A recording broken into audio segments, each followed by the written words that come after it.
A Bruxa de Barcelona.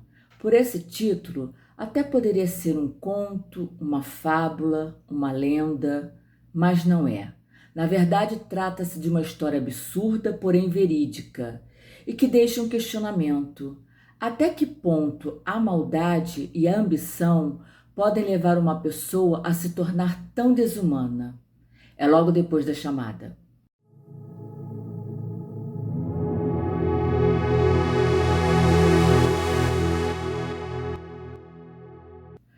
Olá, meu nome é Nazaré, sejam bem-vindos ao meu canal Entre Histórias e Segredos, para quem gosta de fatos interessantes ou curiosos. A história de hoje é sobre uma mulher que aterrorizou a Barcelona do século XIX, sendo considerada uma das mulheres mais cruéis da Espanha, ganhando o apelido de Bruxa ou Vampira de Barcelona. Mas antes de começar, de antemão, eu já quero avisar que é uma história muito pesada e que por isso eu resolvi omitir alguns detalhes e vou tentar contá-la de uma maneira que fique menos chocante. Mas depois, quem se interessar, quem quiser saber dos pormenores, é só consultar as fontes que utilizei lá na descrição do vídeo. Henriqueta Martí Ripollet nasceu em 1868 na cidade de Sant Feliu Llobregat. Eu acredito que é assim que se pronuncia. Província de Barcelona, Espanha. Não se sabe quase nada sobre sua família ou sobre sua juventude.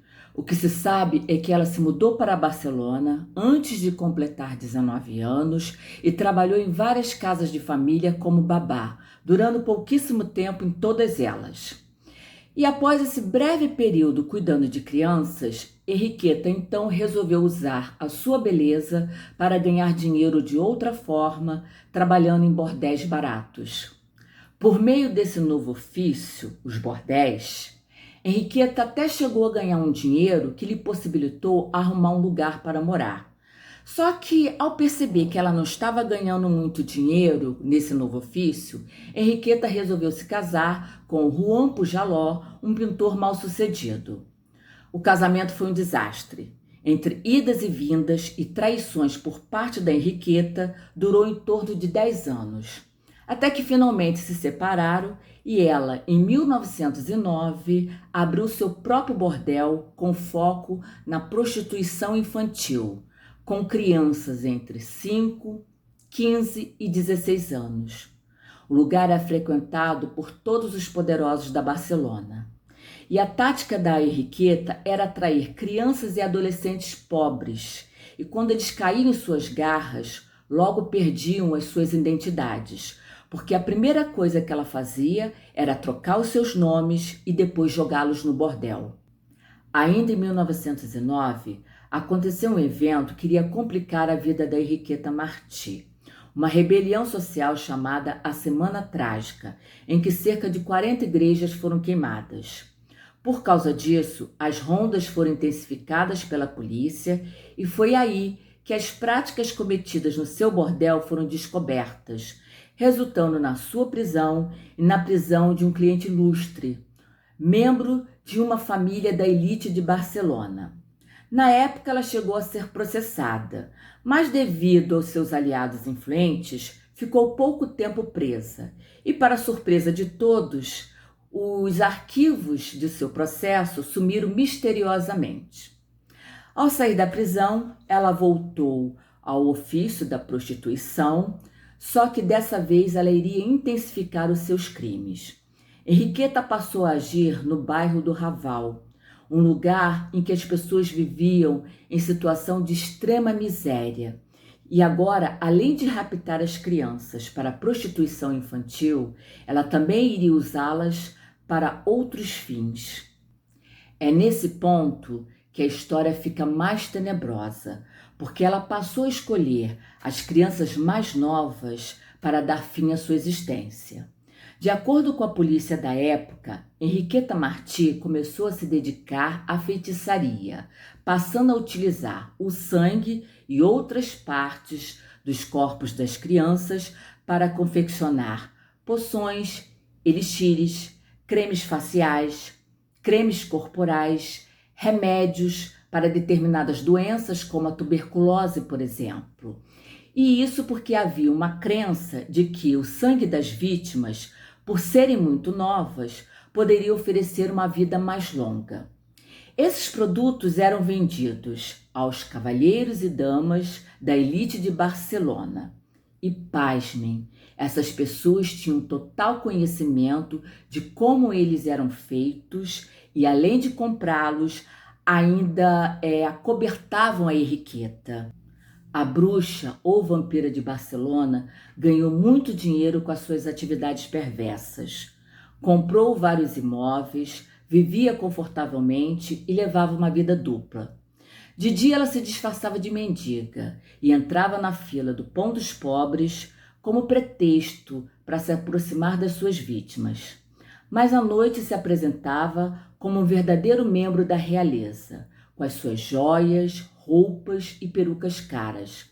Frequentava os mesmos lugares que a alta sociedade de Barcelona frequentava. Assistia a peças, óperas, e eram nesses lugares que ela encontrava a maior parte da sua clientela. Enquanto isso, os rumores sobre as crianças desaparecidas começaram a circular pela cidade. Mas o próprio prefeito, em 1911, desmentiu tudo, dizendo que não haviam provas e que passavam de boatos. Essa situação tomou um outro rumo a partir do sequestro da Teresita Guittard Congost, uma menina de 5 anos que, por causa de um breve descuido da sua mãe, Ana, foi sequestrada pela Henriqueta no dia 10 de fevereiro de 1912, na rua São Vicente. Esse caso foi muito comentado na cidade de Barcelona e teve, os jornais deram uma ênfase muito grande a ele. Durante dias, buscas foram feitas para encontrar a menina. Porém, o paradeiro de Teresita só foi descoberto graças à desconfiança de uma vizinha de Henriqueta. No dia 17 de fevereiro de 1912, Cláudia Elias, a vizinha, estava na janela da sua casa quando, ao olhar para a casa de Henriqueta, viu na janela do sótão uma criança muito nova, com olhar perdido e cabeça raspada. Cláudia achou aquilo muito esquisito, porque naquela casa havia apenas 2 crianças, porém mais velhas. Então Cláudia resolveu ir até a casa de Henriqueta para perguntar sobre a criança que estava no porão. E talvez por ter sido pega desprevenida, Henriqueta teve uma reação muito estranha. Fechou a janela na mesma hora, sem responder nada.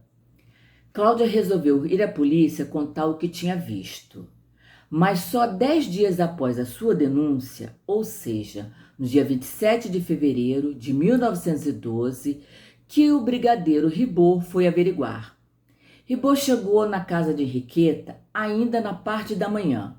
Se apresentou e disse que tinha recebido uma denúncia de que Henriqueta estava criando galinhas no porão. Óbvio que ela protestou e disse que ele não podia entrar sem um mandado. Mas o brigadeiro e os policiais que estavam com ele entraram a si mesmo.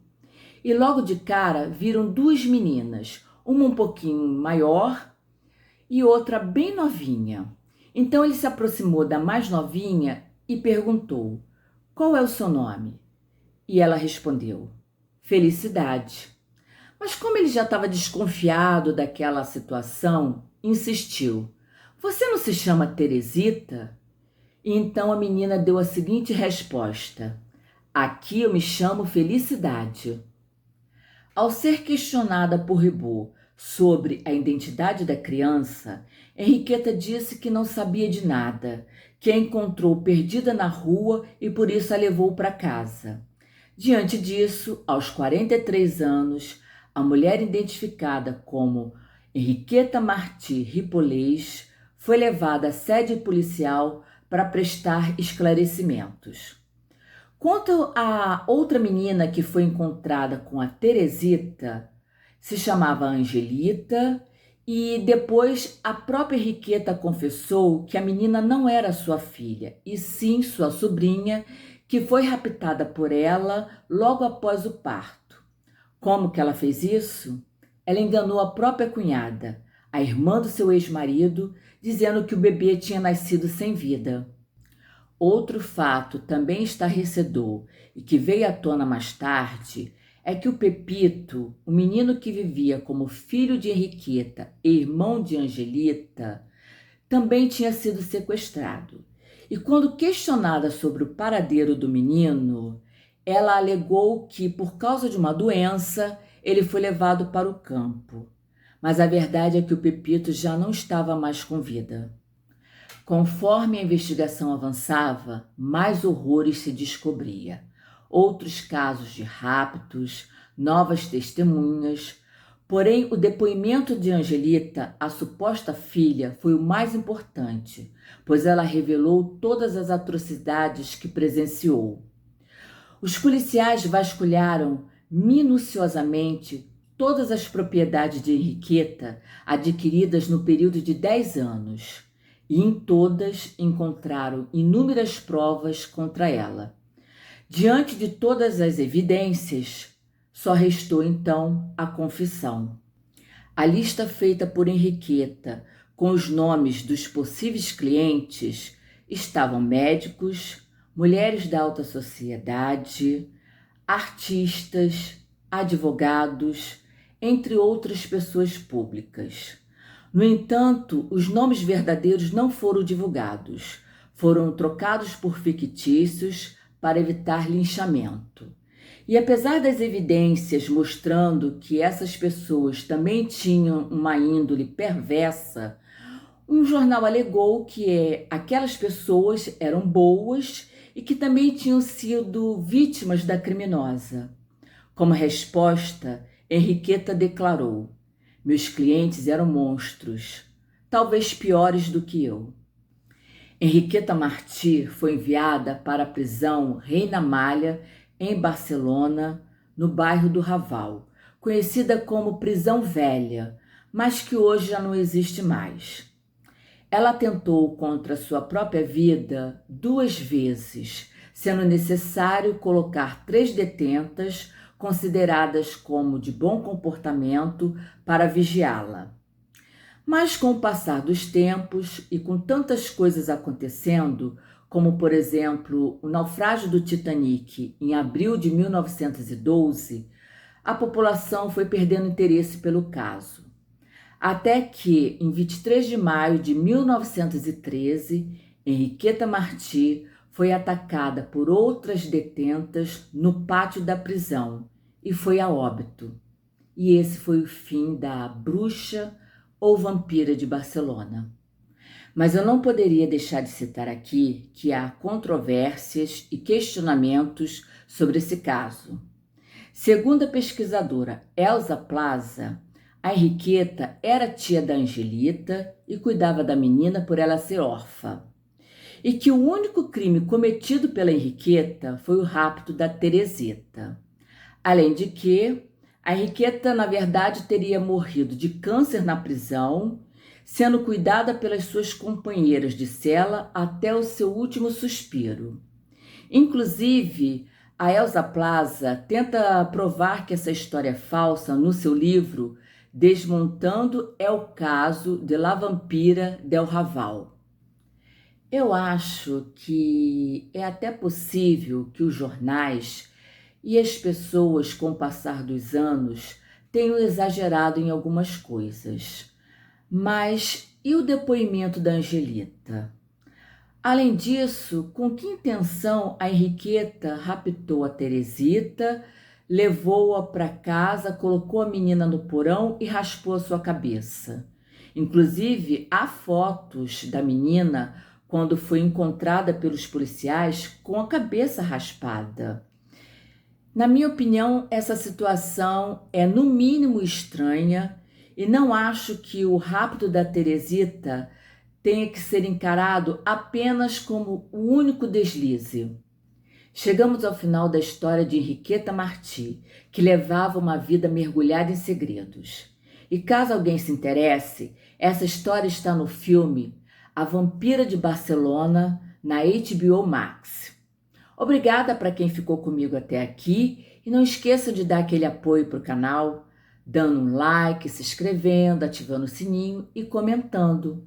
Dê a sua opinião sobre esse caso. Um beijo e até o próximo encontro.